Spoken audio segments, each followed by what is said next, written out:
नहमदुहु व नुसल्ली अला रसूलिल करीम अम्मा बाद अऊज़ु बिल्लाहि मिनश शैतानिर रजीम बिस्मिल्लाहिर रहमानिर रहीम। मेरे अजीज़ों, आज माह ज़िलहिज्जा की आज 4 तारीख़ है और ठीक आज से 5 या 6 दिन यानी बुधवार के दिन 5 या 6 दिन के बाद बुधवार के दिन हम अपने और अपने अहल व अयाल की तरफ से कुर्बानियाँ पेश करते हैं। हज़रात, इसी के ताल्लुक़ से हमें थोड़ी देर आपके सामने गुफ्तगू करनी है और कुछ मसले मसाइल भी करनी है। हज़रात, हम कुर्बानी क्यों पेश करते हैं? ये कुर्बानी का सिलसिला कब से जारी हुआ? तो हज़रत इब्राहीम अला नबीना अलैहिस्सलातु वस्सलाम ने ख्वाब देखा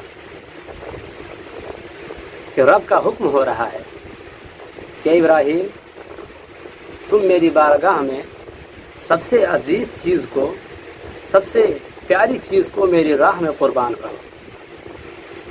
हज़रत इब्राहीम अला नबीना अलैहिस्सलाम सुबह उठते हैं और 100 ऊँटों की कुर्बानी पेश करते हैं। दूसरे दिन वही ख्वाब।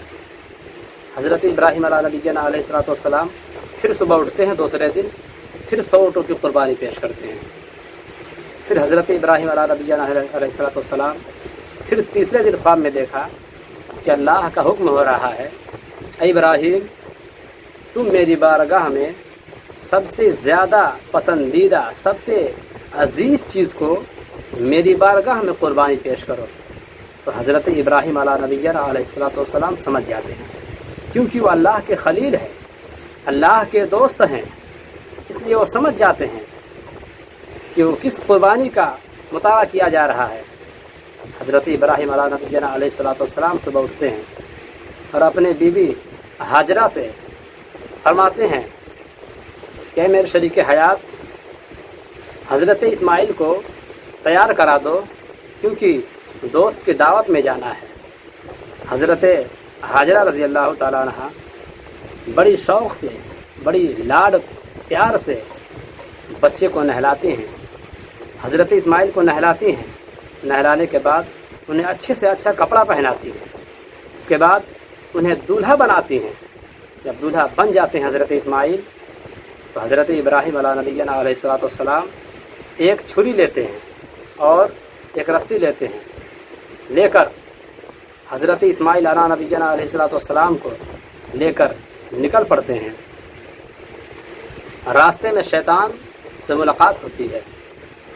शैतान ने हज़रत इब्राहीम अला नबीना अलैहिस्सलाम को रोकना चाहा और कहता है, इब्राहीम, आपको मालूम है कितनी दुआओं के बाद, कितनी लाडो प्यार के बाद, कितनी हसरतों के बाद हज़रत इस्माइल अला नबीना अलैहिस्सलाम का जन्म हुआ है।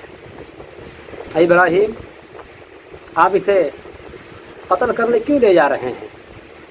तो हज़रत इब्राहीम अला नबीना अलैहिस्सलाम फरमाते हैं, ये अल्लाह का हुक्म है, ये अल्लाह का हुक्म है और इससे रोकने वाला कोई और नहीं बल्कि शैतान ही हो सकता है। चुनांचे शैतान वहाँ से भागता है, वहाँ उसकी कोई दाव पेश नहीं आती है, वहाँ उसका कोई वहाँ पे उसका कोई दाव नहीं चलता है। अब हज़रत इस्माइल अला नबीना अलैहिस्सलाम की बारगाह में आता है और कहता है, इस्माइल, तुम्हें कुछ खबर है कि आपके अब्बू जान कहाँ ले जा रहे हैं? तो हज़रत इस्माइल अला नबीना अलैहिस्सलाम फरमाते हैं, हाँ, मुझे मालूम है, मेरे अब्बू जान अपने दोस्त के दावत में ले जा रहे हैं। कोई इब्लीस कहता है, नहीं इस्माइल, नहीं, तुम्हें गलत फहमी हुई है, आपके अब्बू जान आपको कत्ल करने ले जा रहे हैं। हज़रत इस्माइल अला नबीना अलैहिस्सलाम ने जो जवाब दिया वह औराक़ों पे लिखने की काबिल है।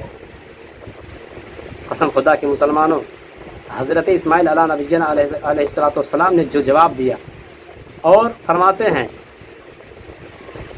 भला कोई बाप अपने बेटे को कुर्बान कर सकता है? ऐसा हरगिज़ कोई बाप नहीं कर सकता है। तो शैतान कहता है, ऐ इस्माइल, ये अल्लाह की मर्ज़ी है, ये हुक्म इलाही है कि अल्लाह की राह में आपको कुर्बान किया जाए। हज़रत इस्माइल अला नबीना अलैहिस्सलाम सुनते हैं कि अल्लाह का हुक्म है تو فوراً حضرت اسماعیل علیہ السلام فرماتے ہیں جب یہ رب کا حکم ہے تو یہ ایک اسماعیل نہیں بلکہ اگر ہزاروں اسماعیل رہیں تو ایک ایک کر کے اللہ کی راہ میں قربان ہو جائے گا۔ حضرات، وہاں بھی شیطان کا کوئی داؤ نہیں چلتا ہے۔ اب فوراً وہاں سے شیطان اٹھتا ہے اور حضرت ہاجرہ کی بارگاہ میں آتا ہے اور کہتا ہے اے ہاجرہ، آپ کو کچھ خبر ہے؟ آپ کے شوہر نے آپ کے بیٹے کو کہاں لے جا رہے ہیں؟ آپ کے بیٹے کو کہاں لے گئے ہیں؟ حضرت ہاجرہ فرماتی ہیں ہاں مجھے معلوم ہے، وہ اپنے دوست کی دعوت میں لے گئے ہیں۔ وہ شیطان کہتا ہے نہیں، ایسا ہرگز نہیں ہے، بلکہ یہ رب کا حکم ہے کہ حضرت ابراہیم اپنے بیٹے کو قربان کرے اللہ کی راہ میں۔ تو حضرت ہاجرہ رضی اللہ تعالیٰ عنہا فرماتی ہیں جب یہ رب کا حکم ہے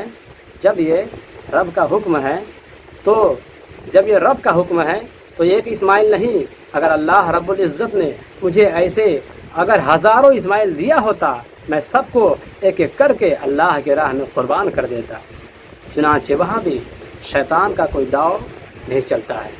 شیطان تھک کے بلبلاتے چلاتے روتے ہوئے بھاگ جاتا ہے۔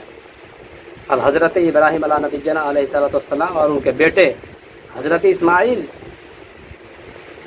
منزل مقصود تک پہنچتے ہیں۔ پہنچنے کے بعد حضرت ابراہیم علیہ نبینا علیہ السلام سارا قصہ بیان کر دیتے ہیں۔ اے بیٹے، یہ رب کا حکم ہے کہ سب سے زیادہ پسندیدہ چیز کو میرے راہ میں قربان کرو، سب سے زیادہ میرے نزدیک تم عزیز ہو، تم پیارے ہو۔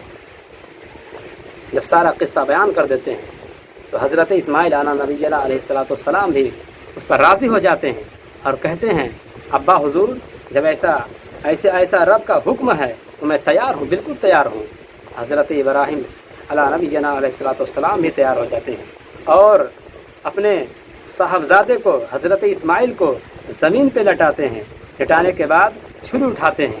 تب تک حضرت اسماعیل علیہ السلام فرماتے ہیں ابو جان، ہو سکتا ہے جب میری گردن پر آپ کا چھری چلے، جب میری گردن پہ آپ کی چھری چلے تو ہو سکتا ہو کہ بیٹے کی محبت آپ پر غالب آ جائے اور آپ کی چھری رک جائے اور آپ امتحان خدا میں ناکام ہو جائیں۔ ابا حضور، اپنے آنکھوں پر پٹی باندھ لیجیے، اور ہو سکتا ہے میرے پاؤں چھری چلنے کے بعد تڑفڑائے، چلائے، کودے، حرکت کرے، تو ہو سکتا ہے آپ میری محبت آپ پر غالب آ جائے۔ ابا حضور، میرے پاؤں میں، میرے ہاتھوں میں رسی لگا دیجیے اور اپنے آنکھوں پر پٹی باندھ لیجیے۔ حضرت ابراہیم علیہ السلام ایسا کرتے ہیں۔ اس کے بعد چھری اٹھاتے ہیں۔ اللہ اکبر!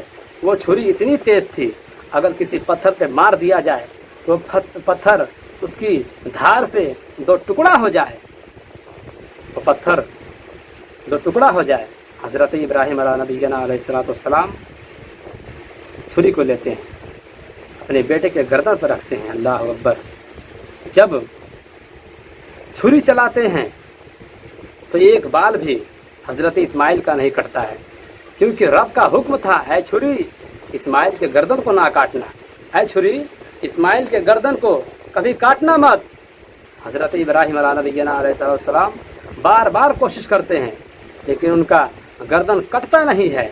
چنانچہ پھر ایک بار کوشش کرتے ہیں، پھر گردن کٹ جاتا ہے، لیکن حضرت ابراہیم علیہ السلام جب اپنا آنکھوں سے پٹی ہٹاتے ہیں تو کیا دیکھتے ہیں کہ تھوڑی دور پر میرا اسماعیل، میرا صاحبزادہ مسکرا رہا ہے اور اس کی جگہ پر جنت سے دمبا آ کر ذبح ہو جاتا ہے۔ سبحان اللہ!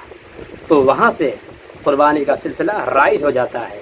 تو یہ قربانی کرنا حضرت ابراہیم علیہ السلام کی پیاری سنت ہے جو آج ہم اور آپ اور پوری دنیا اپنائے ہوئے ہیں۔ سبحان اللہ!